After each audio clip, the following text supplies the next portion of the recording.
Well, hi there. Welcome to Home Wizards. I'm Cindy Dole. Hey, I'm Eric Stromer. And I'm not sure if you know this about Eric, but he is virtually an artist. Mm-hmm.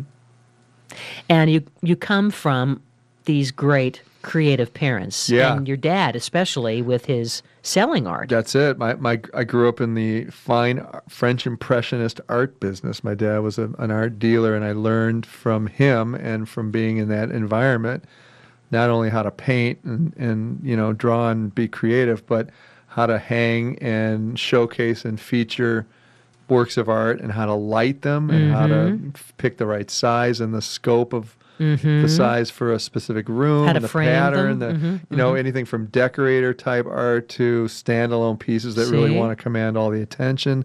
And I think that this is such a great way to transition into our, you guys, our listeners, figuring out how to hang stuff or pick things that work in your home. And I think that, we all want our home to have that final, like, frosting on the cake, because when you finally, after we just got done painting, my husband and I, our family room in a really cool navy color. Sure. And now we have white ceiling and white molding, but we haven't put anything on the walls yet.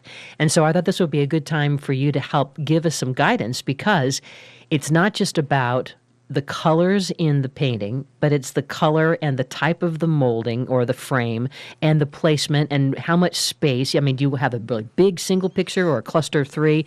So walk us through, like, the basics in terms of, how do we select art that's going to work for our home? What color are we going for? Well, I think first of all, the primary place that you want to come from in any of this, especially when you're acquiring art or buying things as a collector, you want to have something that you're attracted to. It's got to be something you love, because either it's an emotional connection or there are colors that you love, or this particular scene reminds you of when you first met your husband or wife, or something in the piece itself meaningful. Has to be meaningful, right?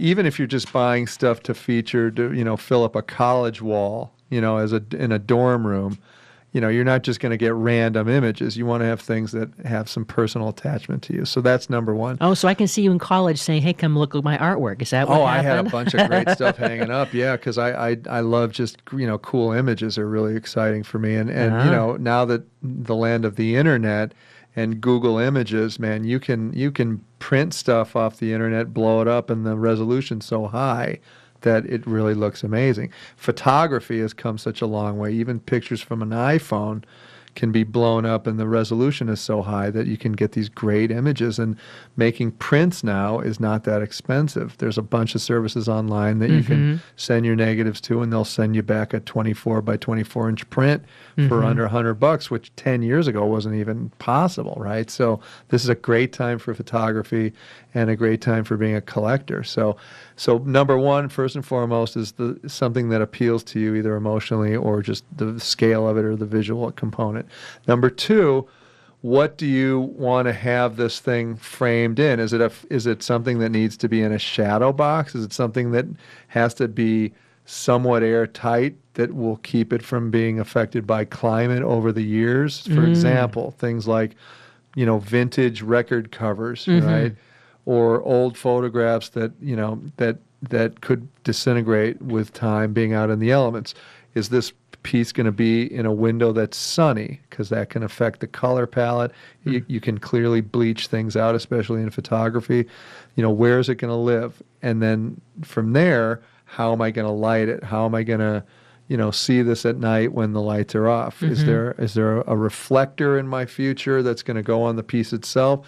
Am I going to have a can light that has a directional spot lighting this thing so that, at night I can put the dimmer up and really create an ambiance and mood and really feature the colors of the painting?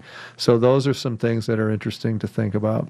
What about in terms of how bold of color to go with? Yeah, or black and white? And again, like, for example, in your new room, a deep, dark navy wall color, you would lose a black frame on that. Yeah. You're not going to see it. So it might be a better choice for you to get a gold leaf frame or a silver frame or something that has pretty. a copper tone, some kind of a metal color that has light reflecting ability, but doesn't take away from the piece itself. So that's what the beauty of, like, I think gold leaf frame is for paintings, is that it's classic and accepted as a way to feature and frame art, but it doesn't take away too much from the piece, right? So It's eternal. I love that choice. The Yeah, gold. it's eternal, and we all understand that that's a great frame for And a warm. painting. Yeah, all that. Okay. Yeah. So that I think in your case might be a really nice thing to do. Also, mirror frames. If you've never seen those, they can be really pretty. Oh, right. You know, they're just beveled. They're beveled, and they're at a slight angle inward, Oh, right? So yeah. imagine that the flat plane is tilted slightly in, Uh-huh. so that the piece reflects on itself a little, but Nice. it also becomes a mirror that you can see yourself in when you walk by it, and it reflects light in the room. That's a really nice way to feature like lithographs or prints. Lithographs are a really great investment if you're going to buy art, because they're numbered by the artist, so that gives it more or less value. The lower the number of a lithograph, that means that it's a print emanating from an original work Whoa. of art. So if it's like number 7 out of 300, You're part of the club. The number 7 is more valuable than the 300. Uh-huh. Right? So those are great ways as a collector to get into, having things on your wall.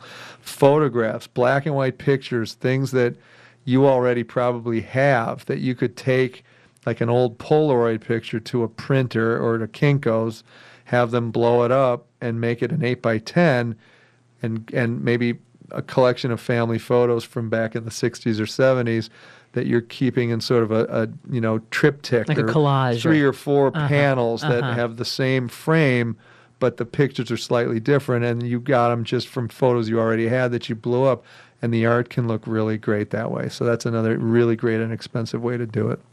And then the style, like if your home is, very much a classic sort of architectural style, but you've got a lot of pop art references, it's going to feel strange. You want to Colliding. kind of stay in the world that your architectural style is in as well. And don't forget also to hang your wall piece at eye level, right? That's right. You want to have the top third of the piece should be at your eye level. Otherwise, If it's that going to makes sense. feel. Otherwise, it feels too high or too low. Okay. So, yeah. Excellent. Good tips. Yeah, thanks. Eric Stormer, Cindy Dole, we're going to be back in a moment because we have some more fun ideas. In fact, we have something to help you get ready for your house day by day throughout the entire year. You're listening to Home Wizards.